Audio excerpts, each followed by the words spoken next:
Revised estimate సవరించిన అంచనాలు చూసినట్లయితే ఖర్చు వచ్చేసి 47,16,487 కోట్లు, అంటే ఇంచుమించు 3 లక్షల కోట్లు పెరుగుతుంది. అదేవిధంగా రెవెన్యూ రాబడి పోయిన సంవత్సరం 30,87,000 కోట్లు అయితే ఇంచుమించు 4 లక్షల కోట్లు పెరిగినట్లు ఈ సంవత్సరం బడ్జెట్లో. అప్పు మాత్రము దాదాపు 16,28,527 కోట్లు ఉంటే అంతే మెయింటైన్ చేస్తున్నారనమాట. అంటే ఇది ఒక ఏ మాటకు ఆ మాటకు చెప్పాలంటే, ఎందుకంటే మా పార్టీ కానీ మరి పార్టీ వ్యవస్థాపకులు జగన్మోహన్ రెడ్డి గారు కానీ ఎప్పుడైనా కానీ ఉన్నది ఉన్నట్లు చెప్పండి అంటారు. ఎన్నో విషయాల్లో పార్టీలకు అతీతంగా ఏదైతే వాస్తవాలు ఉన్నాయో వాస్తవాలు అదేవిధంగా మాట్లాడండి అంటే, వాస్తవాలు చూసినట్లయితే మాత్రము ఈసారి కేంద్ర బడ్జెట్లో అప్పు అనేది పోయిన సంవత్సరంతో పోల్చినట్లయితే పెద్ద పెరగలేదన్నమాట, ఇంచుమించు అంతే ఉంది. అదొక మంచి పరిణామం. అయితే పూర్తి ఖర్చు వచ్చేసి పోయిన సంవత్సరం 47,16,000 కోట్లు అయితే ఈసారి 50 లక్షలు, అంటే ఇంచుమించు 3 లక్షల కోట్లు పెరిగినట్లు రాబడి కానీ ఖర్చు కానీ. మరి స్థిరాస్తి కోసము పోయిన సంవత్సరము 10,18,000 కోట్లు అయితే ఈసారి 11,21,000 కోట్లు, అంటే ఇంచుమించు 1,00,000 కోట్లు స్థిరాస్తి కోసము ఎక్కువ ఖర్చు పెట్టడం జరిగింది. అది కూడా మంచి పరిణామం. అదేవిధంగా ఎఫెక్టివ్ క్యాపిటల్ ఎక్స్పెండిచర్ అంటే ఏదైతే రాష్ట్రాలకు సహాయం అందిస్తుందో దాంతోపాటు కలుపుకుంటే పోయిన సంవత్సరం 13,18,000 కోట్లు అయితే ఈసారి 15,48,000 కోట్లు, అంటే ఇంచుమించు 3 లక్షల కోట్లు పెరిగినట్లు. అది కూడా ఒక మంచి పరిణామం. అన్నిటికంటే కూడా మంచి పరిణామం ఏమంటే ద్రవ్య లోటు, ఫిజికల్ డెఫిసిట్ ఏవైతే ఉందో పోయిన సంవత్సరము 15,69,527 కోట్లు, అంటే ఇంచుమించు మనం సుమారు 15,69,000 కోట్లు వేసుకుంటే ఈసారి 15,68,000 కోట్లు. కాబట్టి ద్రవ్య లోటు స్థూల ఉత్పత్తికి ఒక నిష్పత్తిగా తీసుకున్నట్లయితే పోయిన సంవత్సరము 4.8 ఏదైతే ఉందో ఈసారి 4.4 మరి బడ్జెట్లో ప్రతిపాదన చేయడం జరిగింది. ఇది మంచి పరిణామం. అంటే మనం ముందు నుంచి చూసుకున్నట్లయితే కోవిడ్ సమయంలో ఏదైతే ఎక్కువైందో అప్పటి నుంచి ఇప్పటి వరకు తగ్గుతూ వచ్చిందనమాట. ఈ బడ్జెట్లో కూడా మరి ఒక్కసారి కూడా చెప్తున్నాను, జగన్మోహన్ రెడ్డి గారు చెప్పినట్లుగా ఏ మాటకు ఆ మాటకు కరెక్ట్ అంటే కరెక్ట్ అనండి, తప్పంటే తప్పనండి, ఏది కూడా రాజకీయాల కోసం ఇంకోటి మార్చాల్సిన అవసరం లేదని అన్నారు. కాబట్టి పార్టీ స్టాండ్ కూడా అదే. మరి 4 భాగాలుగా బడ్జెట్ ఈసారి ప్రతిపాదన చేయడం జరిగింది. ఒకటి వ్యవసాయము, మరొకటి వచ్చేసి ఎంఎస్ఎంఈ చిన్న మధ్యతర పరిశ్రమ, మూడవది వచ్చేసి పెట్టుబడి, నాలుగోది వచ్చేసి ఎక్స్పోర్ట్స్.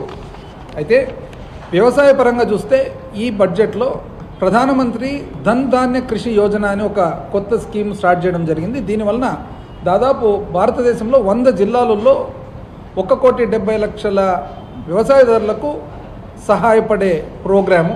అదేవిధంగా ఏదైతే మనకు క్రెడిట్ ఉందో, మనకు అప్పు చేసే బ్యాంకుల ద్వారా ఉందో ఆ తక్కువ కాలము అప్పు షార్ట్ టర్మ్ లోన్స్ ఏవైతే ఉన్నాయో దాదాపు 7,70,000 కోట్ల వ్యవసాయదారులకు ఉపయోగపడేట్టుగా ఇంచుమించు వాళ్ళకి ఇచ్చే అప్పు 5 లక్షలకు పెంచడం జరుగుతుంది. ఎంఎస్ఎంఈలకు చూసినట్లయితే క్రెడిట్ కార్డ్స్ చిన్న పరిశ్రమలు పెట్టిన వాళ్లకు దాదాపు క్రెడిట్ కార్డ్స్ ఏవైతే ఇస్తారో సేమ్ ఇంతకుముందు వ్యవసాయదారులకు చెప్పినట్లుగా చిన్న పరిశ్రమలకు 5 లక్షల నుంచి 10 లక్షల వరకు పరిమితి పెంచడం జరిగింది. అదేవిధంగా మొట్టమొదటిసారి ఎవరైతే పెడుతున్నారో పరిశ్రమ వాళ్లకు దాదాపు టర్మ్ లోన్ ఏదైతే ఉందో దీర్ఘకాల అప్పు 2 కోట్ల వరకు కూడా ఇవ్వడం జరుగుతుందన్నమాట. అదేవిధంగా గ్యారంటీ లేకుండా ఏదైతే అప్పు ఇస్తారో ఎంఎస్సీలకు 5 కోట్ల నుంచి 10 కోట్లకు పెంచడం జరుగుతుంది. స్టార్టప్ మొట్టమొదటిసారిగా పెట్టిన వాళ్ళకు 10 కోట్ల నుంచి 20 కోట్ల వరకు కూడా పెట్టడం జరిగింది. ఇది ఒక మంచి నిర్ణయం అని చెప్పి మనము అనుకోవచ్చు. అదేవిధంగా క్లాసిఫికేషన్ క్రైటీరియా అంటే ఎంఎస్ఎంఈగా క్లాసిఫై చేయాలంటే ఏవైతే ఉందో అందులో కూడా పరిమితి పెంచడం జరుగుతుందన్నమాట. అదేవిధంగా పెట్టుబడి ఏదైతే ఉందో పెట్టుబడి రకరకాలుగా ఈ బడ్జెట్లో ప్రవేశపెట్టడం జరిగింది. ప్రజల మీద, మనుషుల మీద పెట్టుబడి ఏదైతే ఉందో అందులో భాగంగా భారతీయ భాషా పుస్తక్ స్కీమ్ ఏదైతే మనకు వివిధ భాషలు ఉన్నాయో భారతదేశంలో ఆ భాషలన్నిటికి కూడా వాళ్లకు ఇంగ్లీష్లో ఉండేది వాళ్ళ సొంత భాషలో అర్థం చేసుకునే దానికి అనుకూలంగా ఉండేట్టుగా వివిధ సొంత భాషల్లో రీజనల్ లాంగ్వేజెస్ ఏవైతే ఉన్నాయో దానికి ఒక స్కీమ్ పెట్టడం జరుగుతుంది. అదేవిధంగా నైపుణ్యము మరి స్కిల్లింగ్ కోసం ఏదైతే ఉందో ఇంపార్ట్ చేసేదానికి మరి 5 గొప్ప నేషనల్ సెంటర్స్ ఫారెన్ కొలాబరేషన్తో పెట్టాలని కూడా ఆలోచనకు వచ్చినట్లు తెలియపరుస్తూ ఉన్నారు. అది కూడా ఒక మంచి నిర్ణయం అని చెప్పి తెలియజేస్తూ ఉన్నాం. బ్రాడ్బ్యాండ్ కనెక్టివిటీ ప్రతి సెకండరీ స్కూల్స్ ప్రైమరీ స్కూల్స్కు బ్రాడ్బ్యాండ్ కనెక్టివిటీ ద్వారా స్టూడెంట్స్ అందరూ కూడా చక్కటి ఇంటర్నెట్ ద్వారా చదువుకోవాలని చెప్పేసి ఒక నిర్ణయం, ఇది ఒక గొప్ప నిర్ణయంగా భావిస్తున్నారు. ఆంధ్ర రాష్ట్ర ప్రజలందరికీ కూడా ఒకసారి తెలియజేస్తూ ఉన్నాం. గత 5 సంవత్సరాలు వైఎస్ఆర్సీపీ పాలనలో ఎన్నో నిర్ణయాలు తీసుకోవడం జరిగింది, మంచి మంచి నిర్ణయాలు. అది విద్య అయితేనేమి, వైద్యం అయితేనేమి, మరి ఇరిగేషను అయితేనేమి, ఇన్ఫ్రాస్ట్రక్చర్ అయితేనేమి. అయితే దురదృష్టవశాత్తు గత 5 సంవత్సరాలుగా కంటిన్యూస్గా ఒక తప్పుడు ప్రచారం చేస్తూ ప్రతి విషయంలో కూడా తప్పుడు ప్రచారం. ఈరోజు చూసినట్లయితే కేంద్ర ప్రభుత్వం బడ్జెట్లో ప్రైమరీ స్కూల్స్ సెకండరీ స్కూల్స్ అన్నిటికి కూడా ఇంటర్నెట్ కనెక్టివిటీ ప్రొవైడ్ చేయాలంటే ఎందుకు విద్యార్థులందరికీ కూడా ఇంటర్నెట్ ద్వారా వాళ్లకు ఉపయోగం ఉండాలని. మరి ఇదే ట్యాబ్స్ ఈ దిశలోనే లక్షలాది మంది స్టూడెంట్స్కు విద్యార్థులకు విద్యార్థినులకు ట్యాబ్స్ ఇస్తే ఆ రోజు ప్రతిపక్షంలో ఉన్న ఈరోజు పాలకపక్షం ఉన్న కూటమి ఆ రోజు ఏమన్నారంటే పిల్లలు ఆ ట్యాబ్స్ ద్వారా చెడిపోతున్నారు. మరి ఈరోజు కేంద్రం చేసేది ఇది బాగుందా?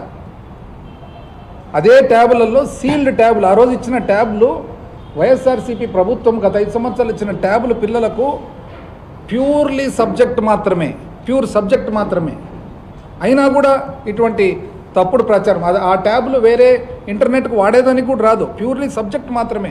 సబ్జెక్ట్ మాత్రానికి ఇచ్చిన దాన్ని కూడా తప్పు పట్టారనమాట.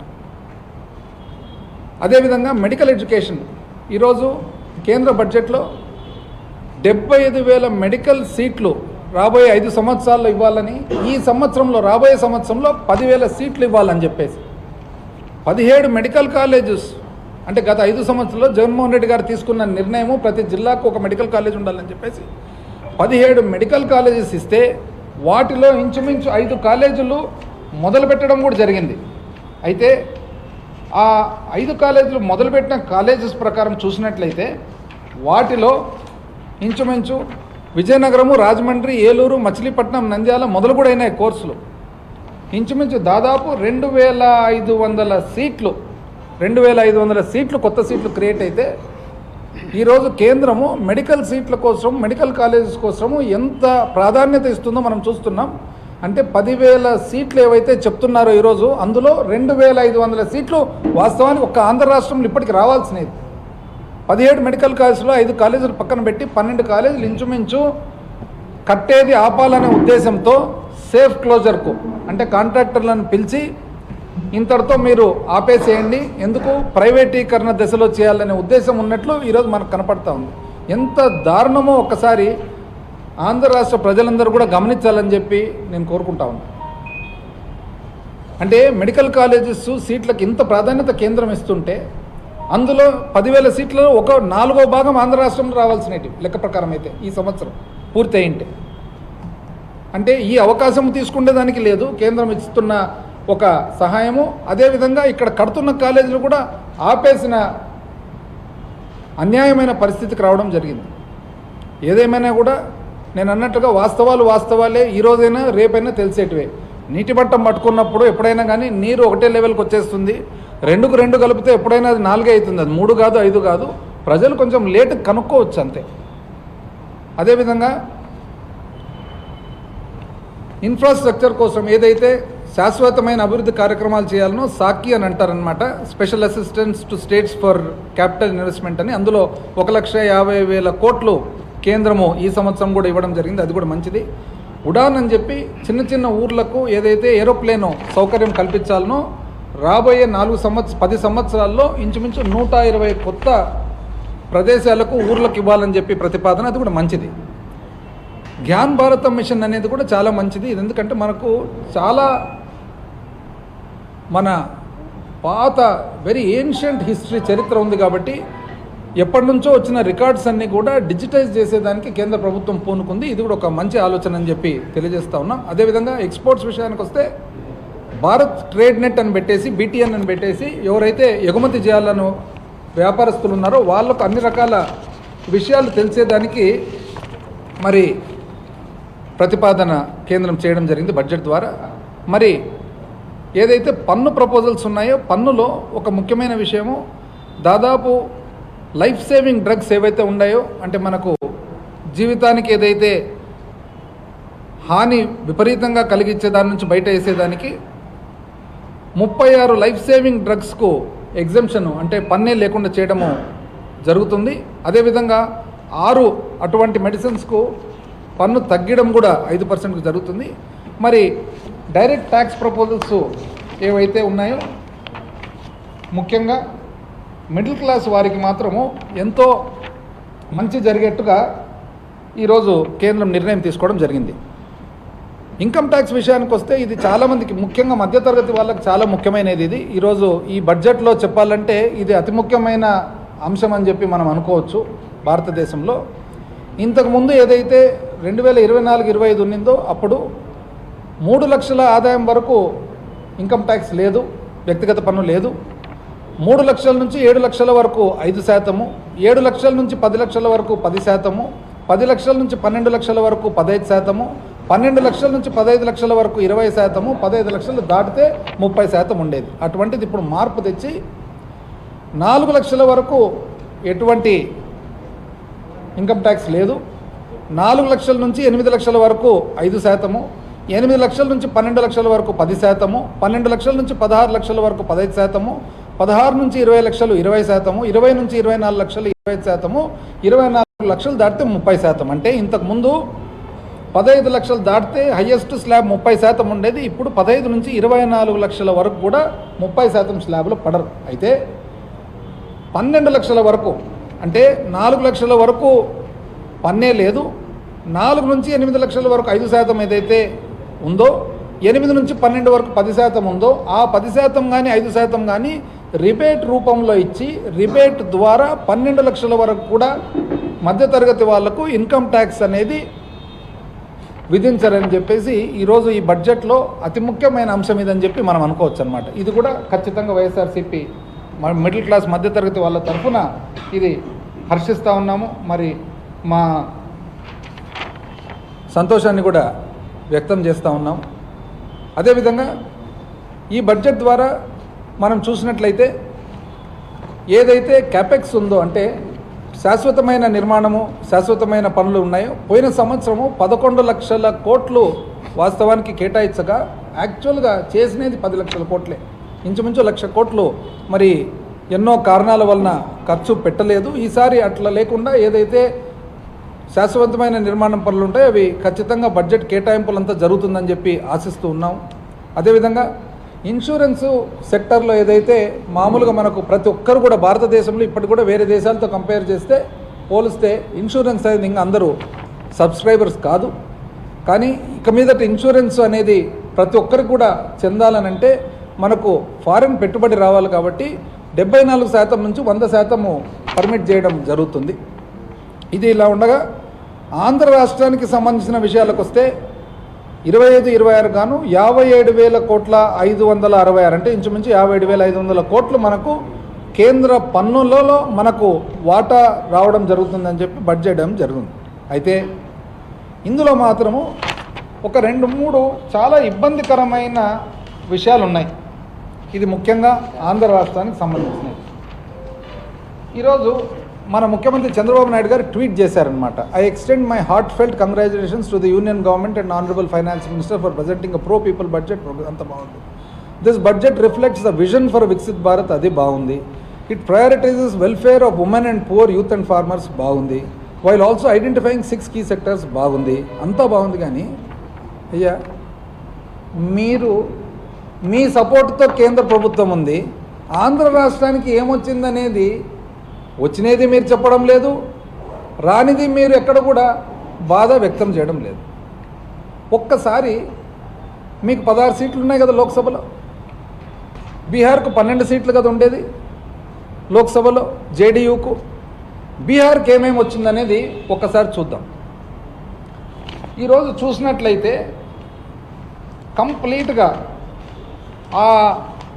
ఏదైతే బడ్జెట్లో ఉందో ప్రత్యేకంగా బీహార్ కోసం చూసినట్లయితే ఎస్టాబ్లిష్మెంట్ ఆఫ్ మకనా బోర్డు, ఒక బోర్డు మకనా బోర్డు ఎస్టాబ్లిష్మెంట్, అదేవిధంగా national institute of food technology, ఒక నేషనల్ ఇన్స్టిట్యూట్ మొత్తం భారతదేశానికంత సంబంధించిన ప్రత్యేకమైన ఓన్లీ ఫుడ్ టెక్నాలజీ ఇన్స్టిట్యూట్ బీహార్కు. అదేవిధంగా గ్రీన్ఫీల్డ్ ఎయిర్పోర్ట్లో అంటే కొత్త ఎయిర్పోర్ట్లు, పాత పట్నా ఎయిర్పోర్ట్ను పెద్దగా చేయడం, ఇంకొక ఎయిర్పోర్ట్ను బ్రౌన్ ఫీల్డ్ అంటే ఉన్న చిన్న ఎయిర్పోర్ట్ను మళ్ళా పెద్ద ఎయిర్పోర్ట్ చేయడం. అదేవిధంగా కోషి కెనాల్ అంటే అక్కడ ఉన్న ఏదైతే బీహార్లో మిథిలాంచల్ ప్రాంతం ఉందో మిథిలాంచల్ ప్రాంతానికి సంబంధించిన ఒక కెనాలు, అదేవిధంగా ఐఐటి పట్నాను అభివృద్ధి చేయడం. ఇంతటితో కాదండి, పోయిన సంవత్సరం కూడా మీరు సపోర్ట్ చేశారు కదా. ఇంతకుముందు జగన్మోహన్ రెడ్డి గారు చెప్పారనమాట, వాళ్ళు అప్పుడు చెప్పేవాళ్ళు మీకు 23 సీట్లు ఉన్నాయి కదా, మీరు ఏం చేసినారంటే 23 సీట్లు ఉన్న మాట వాస్తవమే, కాకపోతే కేంద్రానికి 23 సీట్లతో ఆ రోజు అవసరం లేదు. ఇప్పుడు ఇది ఫెడరల్ స్ట్రక్చరు భారతదేశం, రాష్ట్రాలన్నీ కలిపితే దేశం అవుతుంది, రాష్ట్రాల నుంచి వచ్చిన వివిధ పొలిటికల్ పార్టీల ఎంపీలు కలిపితే కేంద్ర ప్రభుత్వం వస్తుంది. కేంద్ర ప్రభుత్వానికి ఏ రోజైతే మన ఎంపీలు అవసరం ఉంటుందో మనము వాళ్ళను రిక్వెస్ట్ చేసుకోవడం అనుకోండి, లేదా అడగడం అనుకోండి, లేదా దౌత్యం చేసుకోవడం అనుకోండి, ఒక ఫెసిలిటీ ఉంటుంది. ఆ రోజు మన నంబర్స్ అవసరం లేదు, ఈరోజు మీ నంబర్స్ అవసరం ఉండే.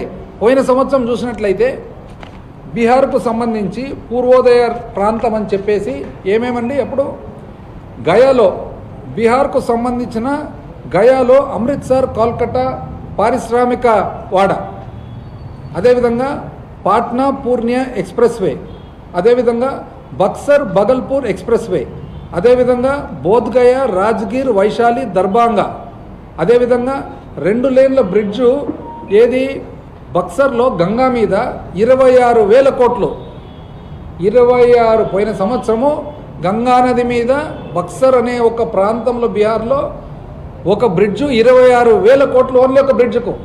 మీరు ఈరోజు 15,000 కోట్లు అది కూడా అప్పు తెచ్చుకొని ఆ అప్పును చాలా ఎంతో గొప్ప సాధన అంటున్నారు ఇది బీహార్లో. అదేవిధంగా పవర్ ప్రాజెక్ట్స్ 2,400 మెగావాట్ల పీర్ పాయింట్ అనే ప్రాంతంలో పవర్ ప్రాజెక్టు ఎంతండి అది 21,400 కోట్లు. మెడికల్ కాలేజీలు, ఎయిర్పోర్ట్లు, ఇన్ఫ్రాస్ట్రక్చర్. ఇది కాక బీహార్లో ఇంకా శాశ్వతమైన నిర్మాణం పనులు పర్మనెంట్ మన క్యాపిటల్ ఎక్స్పెండిచర్ కోసము సెంటర్ నుంచి అసిస్టెన్స్. ఎక్కడండి ఇది? ఎక్కడ ఇండస్ట్రియల్ నోడ్ ఎట్ గాయా, ఎక్కడ మన పట్నా పూర్ణియా ఎక్స్ప్రెస్ వే, ఎక్కడ బక్సర్ బగల్పూర్ ఎక్స్ప్రెస్ వే, ఎక్కడ బోధ్గయా రాజ్గిర్ వైశాలి దర్భంగా స్పర్సు, ఎక్కడ గంగానది మీద 26,000 కోట్లతో బ్రిడ్జు, ఎక్కడ పవర్ ప్రాజెక్ట్ 21,400 కోట్లు, ఎక్కువ మెడికల్ కాలేజీలు, ఎయిర్పోర్ట్లు, ఇవన్నీ కాగా పోయిన సంవత్సరం ఈ సంవత్సరం చూడండి మళ్ళా మకనా బోర్డు, అదేవిధంగా national institute of food technology, అదేవిధంగా greenfield airport, brownfield airport, Patna airport, అదేవిధంగా మన మిథిలాంచల్ ప్రాంతానికి కెనాలు ఐఐటి పట్నా. కానీ మీరు మాత్రం ఇక్కడ సంతోషం వ్యక్తం చేస్తున్నారు. మళ్ళీ అంటే ఏ విధంగా మీరు సంతోషపడుతున్నారు, మళ్ళీ ఏ కారణం వల్ల మాకైతే తెలియదు. కానీ మాకైతే ఆంధ్ర రాష్ట్రంలో ఎవరికి ఇది సంతోషంగా అయితే లేదు. ఎందుకంటే 12 సీట్లతో జేడీయూ ఇంత సాధించగలిగితే 16 సీట్లతో మీరెంత సాధించాలి అని. ఇప్పుడు భారతదేశం కరెక్టే, దేశవ్యాప్తంగా మధ్యతరగతి వాళ్ళకు మంచి జరిగింది కరెక్టే, వ్యవసాయదారులకు మంచి జరిగింది కరెక్టే, చిన్న మధ్యతర పారిశ్రామికవేత్తలకు మంచి జరిగింది కరెక్ట్. ఇవన్నీ భారతదేశంలో అందరికీ వర్తిస్తుంది. కానీ ఒక రాష్ట్రంగా మనకు మన సపోర్టుతో, మన రాష్ట్ర ఎంపీ సపోర్ట్తో పైన కేంద్రంలో ప్రభుత్వం ఉన్నప్పుడు మీరు కనీసం ఒక్కటి కాకుంటే ఒక్కటండి వచ్చిన మెడికల్ కాలేజీలా వద్దంట్రీ. అదేవిధంగా అసలు చివరికి ఏమైందంటే ఏమి రాకపోగా ఒక చాలా ఇబ్బందికరమైన ఇది కనపడతా ఉంది. డిమాండ్స్లో చూసినట్లయితే పోలవరం ప్రాజెక్టు కోసము ఐటమ్ నెంబర్ 38 డిమాండ్స్లో చూస్తే రివైజ్డ్ కాస్ట్ ఫర్ కంప్లీట్ అంటే పోలవరం ప్రాజెక్టు పూర్తి చేసేదానికి అని చెప్పి దాంట్లో చాలా ఇబ్బందికరమైన ఒక సెంటెన్స్ ఉంది. ఏమదంటే the proposal is for revised cost of 30,436 30,436 కోట్లకు ఎక్కడి వరకు for completion of Polavaram irrigation project with water storage up to 41.15 meters, that is minimum drawdown level. And అంటే కంప్లీషన్ ఆఫ్ పోలవరం అంటే దీని అర్థమేమి? పోలవరం ప్రాజెక్టు పూర్తి చేసేదానికోసము 41.15 మీటర్లు అంటే 135 అడుగులు, 135 అడుగులకు పూర్తి చేసేదానికోసము 5,000 చిల్లర కోట్లు ఇవ్వడం జరుగుతుంది అని, 5,936 కోట్లు. అంటే అర్థమేమి? పోలవరం ప్రాజెక్ట్ కట్టాల్సినది 45.72 మీటర్లు అంటే 150 అడుగులు.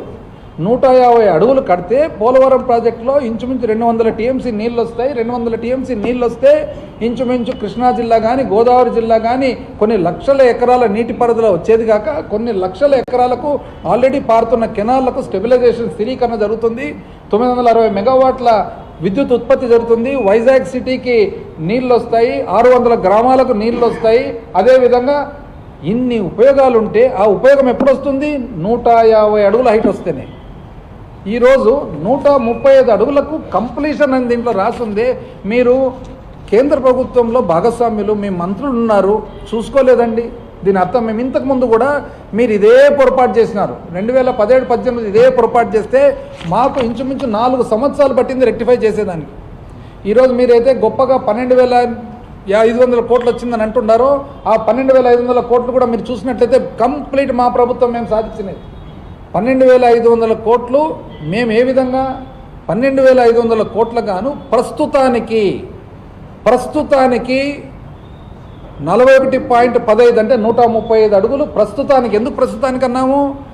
డ్యామ్ అనేది 150 అడుగుల వరకు కడతాము, కానీ 135 మొదటి సంవత్సరము నీళ్లు నిలుపుతాము, మళ్ళా 2 సంవత్సరాలు నీళ్లు నిల్వ చేసే కొద్దీ వెనకాల భూసేకరణ చేసుకుంటూ పోతాం. కాబట్టి ప్రస్తుతానికి అని చెప్పి మేము తెస్తే మీరు ఈరోజు కంప్లీషన్ ఆఫ్ పోలవరం ప్రాజెక్ట్ అని రాపించుకొని వచ్చారంటే దీన్ని ఏ విధంగా చూడాలా అని.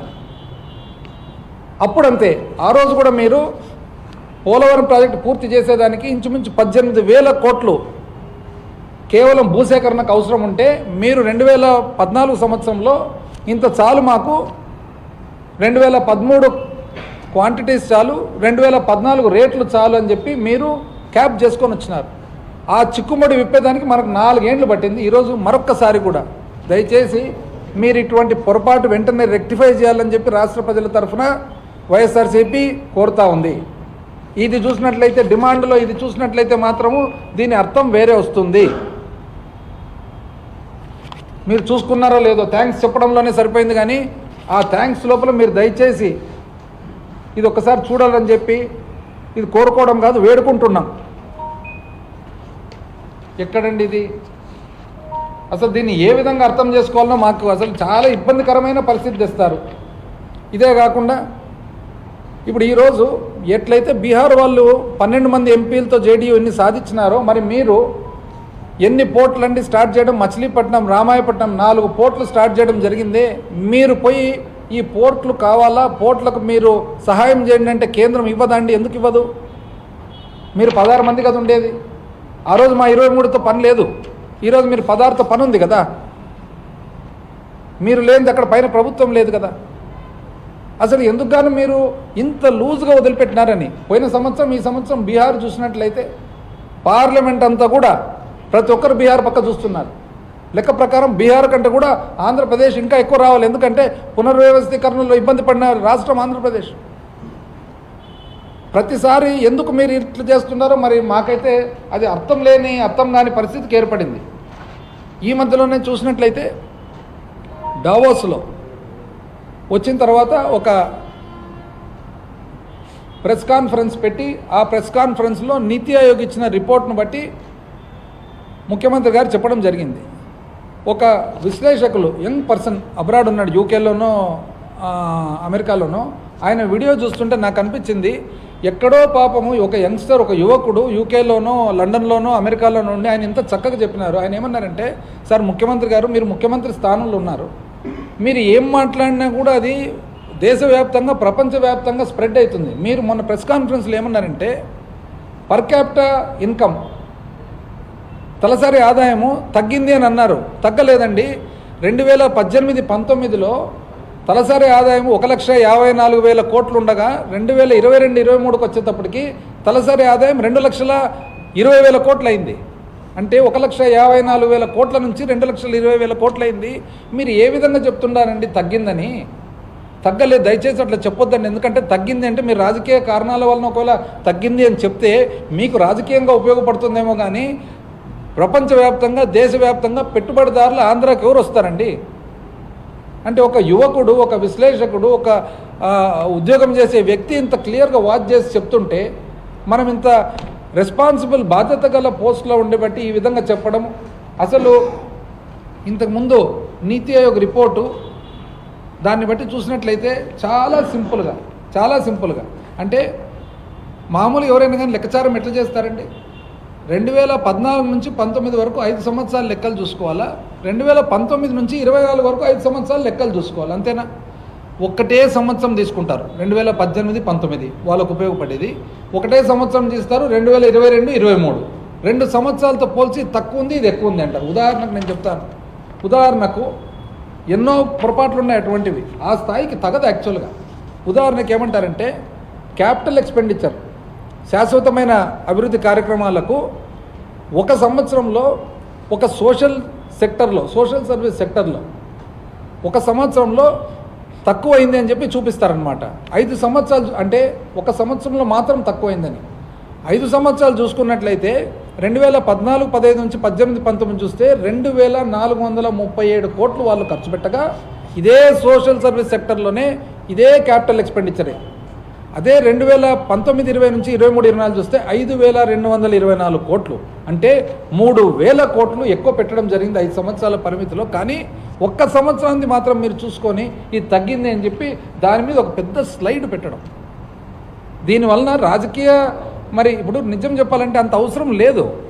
మీరు గెలిచినారు కదా, బ్రహ్మాండమైన మెజార్టీతో గెలిచినారు, ఇంకెందుకు మళ్ళా దుమ్మెత్తిపోయడం ప్రతిపక్షం మీద? మీరు ఎప్పుడు మళ్ళీ ప్రతిపక్షం గురించి ఆలోచన చేయాల్సినది 4 సంవత్సరాల తర్వాత. ఇప్పుడు నుంచి ఎందుకు ప్రతిపక్షం పట్ల ఆలోచన చేస్తున్నారు? ఇది నిజం చెప్పాలంటే ఇది వాల్మీకి చెట్టుకోమని కొట్టుకున్నట్లు. మీరు కూర్చొని తలసరి ఆదాయం తగ్గింది, ఇది తగ్గింది, అది తగ్గింది అంటే అది రాజకీయంగా ఇప్పుడు మీకు అవసరం కూడా లేదు. ఇవన్నీ మీ రాజకీయ ఉపయోగాల సంగతి దేవుడికి కానీ పెట్టుబడిదారులు కానీ ఇంకోరు కానీ వచ్చేటప్పుడు ఆంధ్ర రాష్ట్రానికి ఇబ్బంది జరుగుతుంది. కాబట్టి ఈ 2 విషయాల్లో కూడా మేము విన్నవించుకుంటున్నాం. దయచేసి ఇప్పుడు రాజకీయాలకు టైం కాదండి, ఇప్పుడు ఓన్లీ అభివృద్ధి చూడండి. 2 చిత్తశుద్ధితో పరిపాలన.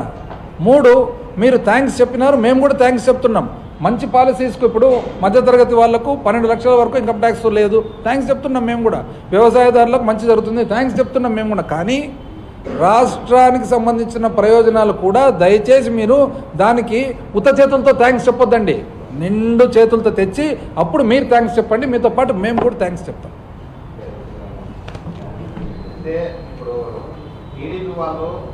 బడ్జెట్లో ఏపీకి ఉపయోగపడే విధంగా బడ్జెట్ ఉంది అనేది ఒకటి. పోలవరం స్టీల్ ప్లాంట్ దీనికి సంబంధించి ఎక్కువ కేటాయించారు అనేది వాళ్ళ ఎంపీలు మంత్రులు చెప్తున్నారు. ఇప్పుడు అప్పు తెచ్చుకొని కూడా పండగ చేసుకునేది ఒక వాళ్ళు తప్ప మేము ఎవరిని చూడలేం. అప్పు తెచ్చుకొని పండగ చేసేది ఎవరైనా కానీ గ్రాంట్ తెచ్చుకుంటారు, మనకు కావాల్సిన గ్రాంట్కి తెచ్చుకొని పండగ చేస్తారు. కానీ అప్పు తెచ్చి పండగ చేసేది ఎక్కడైనా చూసినామా? మీరు పోలవరానికి నేను చెప్పినదంతా విన్నారు కదా. ఇప్పుడు అది మీరు తెచ్చుకునేది ఆ గ్రాంట్ మేము తెచ్చినది 12,500 కోట్లు మేము తెచ్చినది, మీరు కాదు. పైగా మీరు దాంట్లో డిమాండ్లో చూసినట్లయితే కంప్లీషన్ ఆఫ్ పోలవరం ప్రాజెక్ట్ అని ఉంది. అది క్లారిఫికేషన్ తీసుకొని ఇంతకుముందు కూడా మీరు ఇదే పొరపాటు చేసినారు. భూసేకరణ లేకుండా ఒప్పుకొని వచ్చినారు. దాన్ని రెక్టిఫై చేసేదానికి మాకు 3-4 సంవత్సరాలు పట్టింది. దయచేసి ఆ పొరపాటు చేయొద్దండి అని చెప్తున్నాం. స్టీల్ ప్లాంట్కి ఈరోజు స్టీల్ ప్లాంట్ కావాల్సింది పెట్టుబడి, ఆర్థిక సాయం ఒకటే కాదు, స్టీల్ ప్లాంట్ కావాల్సింది గని.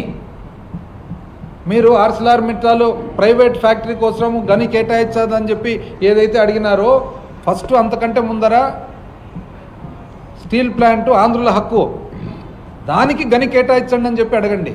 గని కేటాయిస్తే ఈ డబ్బులు ఏదైతే సహాయం కేంద్రం నుంచి వస్తుందో అది వేరే చోట నుంచి కూడా వస్తుంది. దీంట్లో మెయిన్ దాంట్లో ఉండేది గని, ఇనుపరాయి గని. ఓకే.